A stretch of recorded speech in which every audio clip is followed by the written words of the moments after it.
عقل معايا مزيان هذا الرقم اللي غنقول لك دابا 77 19. بسبب هذا الرقم هذا غيتشردوا بزاف ديال العائلات وبزاف ديال المغاربه غيمشيو للحبس اللي العدد ديالهم كيتقدر بالملايين. اول سؤال غطرح ليا كيفاش غيأثر في هذا الرقم هذا اللي غيصيفط بزاف ديال المغاربه للحبس؟ الشريف الا راك ناعس وكتقول حكومتي ما غتبيعنيش اليوم راك كتباع بطاطا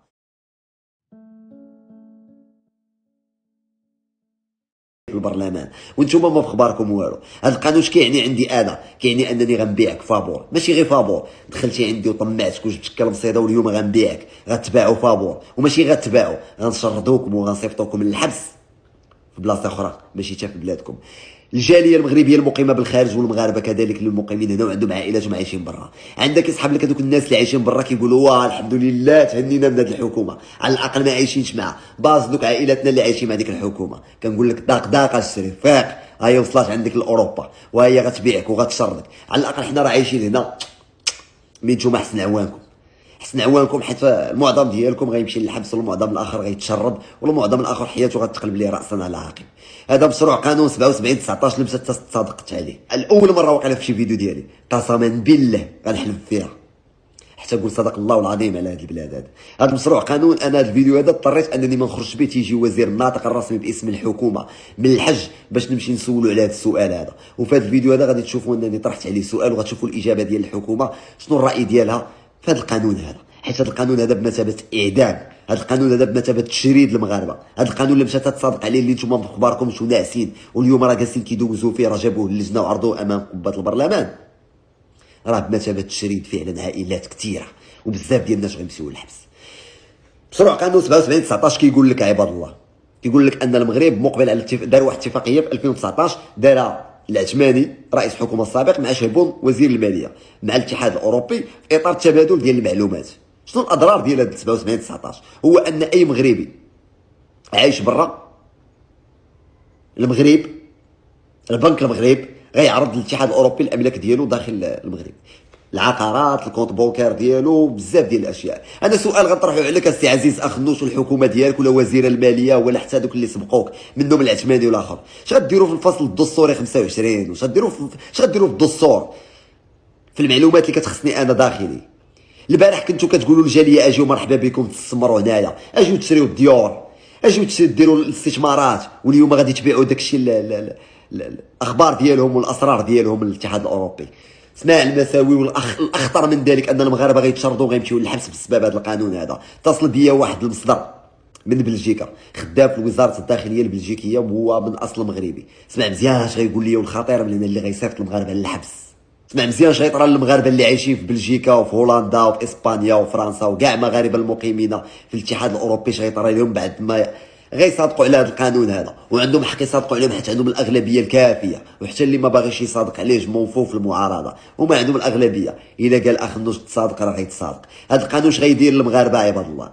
نصهم غيمشي للحبس ونصهم غيتشرد. اسمع مزيان اش غيتقال، معلومات خصوصيه وخطيره جدا ديال الناس اللي كيعيشوا في المغرب، كيجيبوا لكم استثمارات، كيدخلوا لكم العمله الصعبه، كيديروا الديور ديالهم وكيعيشوا. خليني من هاد الناس هادو مباشره غيمشيو للحبس الا ما خلصوش. الناس اللي عايشين في اوروبا كيستافدوا من السكن الاجتماعي، الناس اللي كيستافدوا من المونه، الناس اللي كيستافدوا من اجر شهري من عند الاتحاد الاوروبي، ما كيديكلاريش بهادشي اللي في المغرب. عنده كونت بونكار ديالو فيه مثلا واحد 40 مليون 30 مليون حتى ل 70 مليون، كيجمع فيها ل 25 عام اللي عايش مغرب على عائلته على وليداته كيجمع فيها. الاخر ديال العام مباشره بعد ما غيتصادق على هذا القانون البنك المغرب الجواري غيدوز مباشره غيعرض عليهم هاد الكونت بونكير الشخصي ديالي، غيعطيه الاتحاد الاوروبي، غتشد الاتحاد الاوروبي كتعطي الاشراف السكن الاجتماعي وكتعطيه مثلا واحد الاجر شهري، غادي يوصلوا الكونت بونكير ديال الاشراف والاستثمارات ديال الاشراف. والسيده الوزيرات السكنه بنت الباشا المنصوري في البرلمان كتقول لك ان المغاربه 70% ديال المغاربه المقيمين في الخارج عندهم استثمارات في مجال العقار. يعني كتقول الاتحاد الاوروبي افيقوا اللي كتعطيو المونات وكتعطيو مساعده المغاربه وكيستافدوا من السكن الاجتماعي وكديروا معاهم، راه عندهم هنا استثمارات، دخلوا استثمروا. وباش نزيد لكم واحد المعلومه اللي خطيره، عندك صحاب لك كاع الجاليه اللي دخلت اليوم المغرب راه داخله باش ترتاح ولا باش تصيف، لا راه داخلين باش يبيعوا املاكهم، حيت الا ما باعوش غيمشيو للحبس. اليوم في تطوان راه الناس كيبيعوا بثمن بطاطا، سير لتطوان شوف الناس كيفاش كيبيعوا الشقق ديالهم ناقص 30% 40%. خاصو يبيع خاصو ما يخلي لك حتى درهم. الناس اللي كيصيفطوا لعائلاتهم الفلوس للمغرب ما غيبقاوش يصيفطوا، الناس اللي كيديروا استثمارات في المغرب على برا ما يبقاش يديروا، حيت هيك يستافد. وتما ملي غتشدو غيقولوا لي اجي اصرف بالمده. بنك المغرب راه صيفط لنا معلومات خاصه بك، كيقولوا انك عندك 3 ديال الديور في المغرب وعندك كونت بونكير فيه 50 مليون من 2006 وانت كتجمع في هذه الفلوس وانت عايش في هذه البلاد، وحنا كنعطيوكم مساعدات وساكن في سكن اجتماعي، حيت تما السكنه راكم عارفين. يقولوا لي من اين لك هذا؟ عرفتي اش غادي دير؟ غادي تخلص لنا هادشي كامل. يعني الا كنتي جامع الحصيصه 200 مليون غايقول لك غتعطينا واحد 350 مليون، يعني غاد داكشي كامل اللي جمعته المغاربه المقيمين بالخارج غتخلصوه وغيبقاو تسالوكم، وإلا ما حطيتيش تمشي للحبس.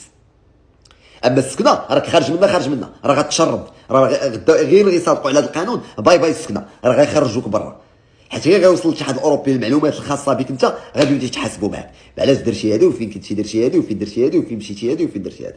ما علينا. انا تسنيت السيد وزير الناطق الرسمي باسم الحكومه تيجي باش نشوف الراي ديالو، ما يتفاجاش ان الجواب لا جواب له. انا غنطرح عليكم السؤال اللي صورته بالتليفون ونعطيكم الاجابه اللي تعرضات على القناه الوكاله المغربيه للانباء. السلام عليكم سيد الوزير. السؤال ديالي اليوم حول الضمانات اللي وفرتها الحكومه للجاليه المغربيه بعد طرح مؤخرا الحكومه على اللجنه قانون 77/19. كاين ارتباك وسط الجاليه سيد الوزير، الناس اليوم الجاليه ما داخلين باش يفوجوا داخل يبيعوا الاملاك ديالهم متخوفين، كيقول لك بان الاتحاد الاوروبي قادر اليوم يتابعنا بالتهرب الضريبي ويقدر نتعرضوا للسجن او الاشياء بحال هذا القبيل، والحكومه ما حماتناش في اطار انها عرضت القانون بشكل مباشر وما شاركتناش حتى شريك تقدر تستشر معنا في المساله هذه. شنو هما الضمانات اللي تقدر توفرها الحكومه المغربيه الى خرج هذا القانون هذا ديال تبادل المعلومات سيد الوزير الى كنتي ما عرفتيش القانون؟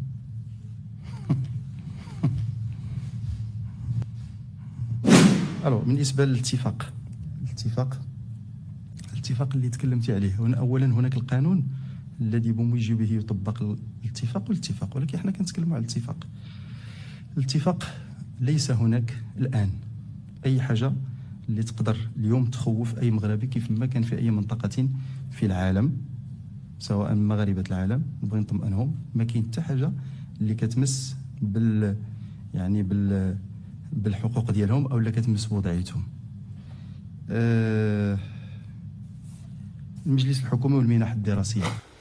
الا فهمتوا شي حاجه في الاجابه راه السؤال كان واضح، والا فهمتوا شي حاجه في السؤال راه الاجابه كذلك كانت واضحه. الا فهمتوها طمنوا وارتاحوا شي شويه راه ما غيوقع والو، والا ما فهمتوهاش ردوا البال وزكيو اموركم، والله يدير لكم شي تاويل ديال الخير. المهم انا قلت لكم القانون شنو تيتقال، ما تسالوني الا نقول لكم الله يدير شي تاويل الخير لهاد البلاد مع هاد الحكومه هادي. قدر الله ما شاء فعل. سلام الله عليكم.